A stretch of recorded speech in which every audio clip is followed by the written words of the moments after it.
তিলোত্তমা বা অভয়া যে নামেই ডাকা হোক না কেন, আরজিকর মেডিকেল কলেজের পড়ুয়া চিকিৎসকের মৃত্যুর ঘটনা আমাদের সকলের হৃদয়কে বিদারিত করে। সোদপুর চন্দ্রচূড় বিদ্যাপীঠ ফর গার্লস, যেখানে ছোট থেকে বড় হয়েছে নির্যাতিতা, যেখান থেকে ডাক্তার হওয়ার স্বপ্ন দেখেছে সেই চন্দ্রচূড় বিদ্যাপীঠ ফর গার্লস এর তরফে আজ একটি প্রতিবাদ মিছিল সংগঠিত হয়, যেখানে তারা দোষীদের দৃষ্টান্তমূলক শাস্তির দাবি জানান। আবার এক অভয়া, এবার আর মৌন নয়, শৃঙ্খলাবদ্ধ প্রতিবাদের সময়। তিলোত্তমা বা অভয়া যে নামেই ডাকা হোক না কেন, সকলের দাবি আরজিকর মেডিকেল কলেজ কাণ্ডে মৃতা পড়ুয়া চিকিৎসক যেন সঠিক বিচার পায়। আরজিকর মেডিকেল কলেজ কাণ্ডে তোলপাড় গোটা রাজ্য। প্রতিবাদে পথে নেমেছেন চিকিৎসক, মেডিকেল স্টুডেন্ট, স্বাস্থ্যকর্মীরা। রাজ্যের মুখ্যমন্ত্রী মমতা বন্দ্যোপাধ্যায়ও পাশে দাঁড়িয়েছেন প্রতিবাদকারীদের। কিন্তু তাৎপর্যপূর্ণ বিষয় হলো, এই প্রতিবাদে কোনো রাজনীতির রং লাগতে দেয়নি প্রতিবাদকারীরা। সোদপুর চন্দ্রচূড় বিদ্যাপীঠ ফর গার্লস, আরজিকর কাণ্ডে নির্যাতিতার স্কুল। ছোট থেকে তিল তিল করে যেখানে বড় হয়েছে তিলোত্তমা বা অভয়া, যেখান থেকে চিকিৎসক হওয়ার স্বপ্ন দেখেছে, আজ তার মৃত্যুতে প্রতিবাদে নেমেছে তার বিদ্যালয়ও। আজ বিদ্যালয়ের তরফে একটি প্রতিবাদী মিছিলের আয়োজন করা হয়।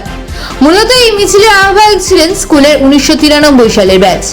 তবে শুধু 1993 সালের শিক্ষার্থীরা নয়, বহু প্রাক্তনী এই মিছিলে যোগ দেন। সাথে ছিলেন বর্তমান পড়ুয়া, তাদের অভিভাবক, অভিভাবিকা এবং শিক্ষিকারা।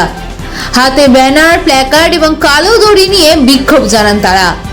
সোদপুরের বিভিন্ন এলাকা ঘুরে এই মিছিল জুড়ে প্রতিবাদকারীদের ছিল একটাই দাবি, উই ওয়ান্ট জাস্টিস, দোষীদের দৃষ্টান্তমূলক শাস্তি হোক।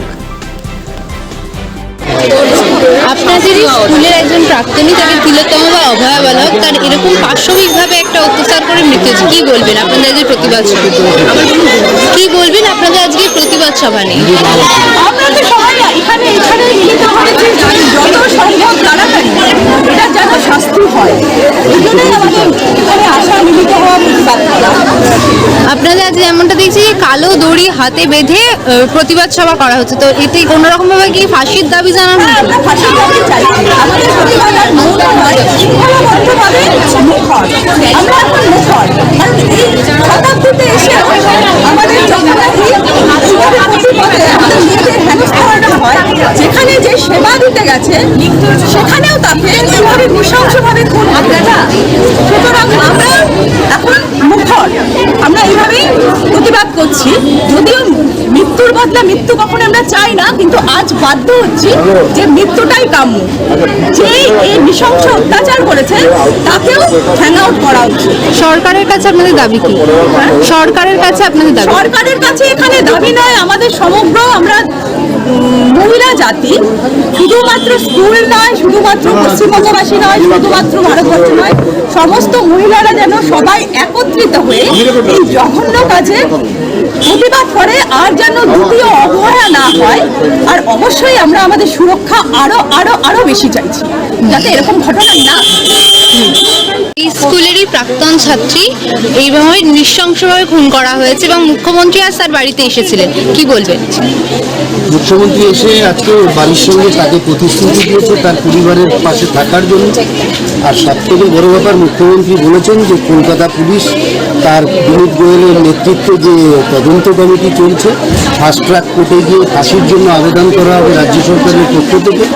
এরপরেও যদি মনে হয় যে পশ্চিমবাংলার পুলিশ সাফিসিয়েন্ট নয়, মমতা বন্দ্যোপাধ্যায় বলেছেন যে নিজেই সিবিআই তদন্তের দাবি জানিয়েছে এবং আমরা সিবিআই তদন্তের দাবি করছি। আমরা মনে করি যে এই ঘটনার বিচারক এবং উপযুক্ত শাস্তি পাক এবং দৃষ্টান্তমূলক শাস্তি, যাতে আগামী দিনে ভবিষ্যতে কেউ এইরকম ভিন্ন চক্রান্ত করার বা ভিন্ন কাজ করার যাতে সাহস না।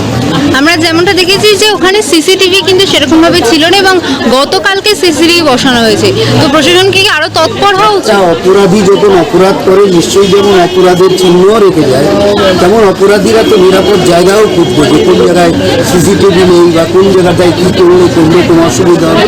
তবে যেটাই হোক, এটা যে কোনো নারীর উপরে অত্যাচার হলে শুধু মৌমিতা দেবনাথ নয়, বাংলার প্রত্যেকটা মহিলাকে সামনে আসতে হবে, প্রত্যেকটা মহিলাকে রাস্তায় নিয়ে প্রতিবাদ করতে হবে এই নারকীয় কাণ্ডের বিরুদ্ধে।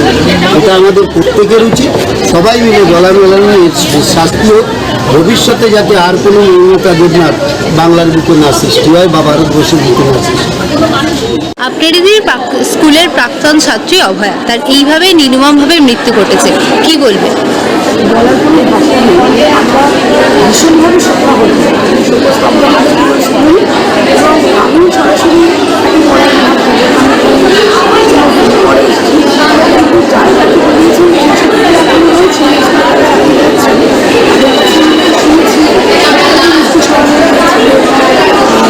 ভীষণ ভালো ছিল, ডাক্তার মানে বুঝতেই পারছি। সবথেকে বড় কথা আমি ছাত্রী,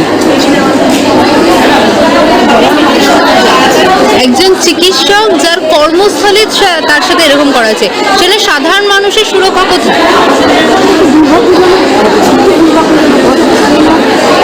আপনারা চাকরি করি তারা আর ডাক্তার তাদের এটা পেশা হবে।